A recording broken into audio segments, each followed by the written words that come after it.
Question 46, this is about the tax shifting. The national government imposes a value-added tax on the sale of goods by manufacturers. Agrimax Corporation, a major agricultural equipment manufacturer, includes VAT of 12% in the final price it charges to its retailers. The retailers, in turn, include the full VAT amount in the price they charge to the final consumers, effectively making the consumers the one who bears the cost.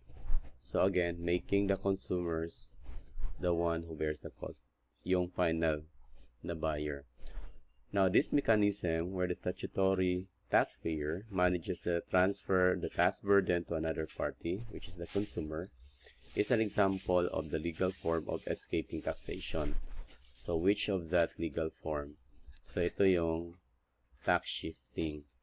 Ang capitalization kasi is yung idinagdag mo siya doon sa cost ng ng product mo, pero hindi mo siya ipinasa doon sa buyer. Yung transformation naman is kapareha din ito sa tax capitalization, but this one is in a way na pina-increase mo yung efficiency para bababa yung cost mo. So, pwede mo na yung idagdag yung, or pwede mo na hindi mo ipasa yung whatever na tax doon sa, doon sa buyer mo. For example, excise tax. Dahil sa mababa na yung cost mo, pwede na yung hindi mo ipasa sa buyer. Yun yung tax transformation. Yung tax exemption naman, iba ito. Ito yung pagbibigay ng exception doon sa isang subject na hindi siya magbabayad ng tax, considering yung mga ganon na mga criteria. There are laws specifically na nagbibigay talaga ng tax exemption para hindi siya makapagbayad ng tax. So, yun.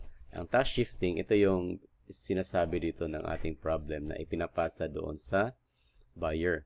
Ang buyer, ang final consumer, ang magiging final payer actually of the value added tax in that case.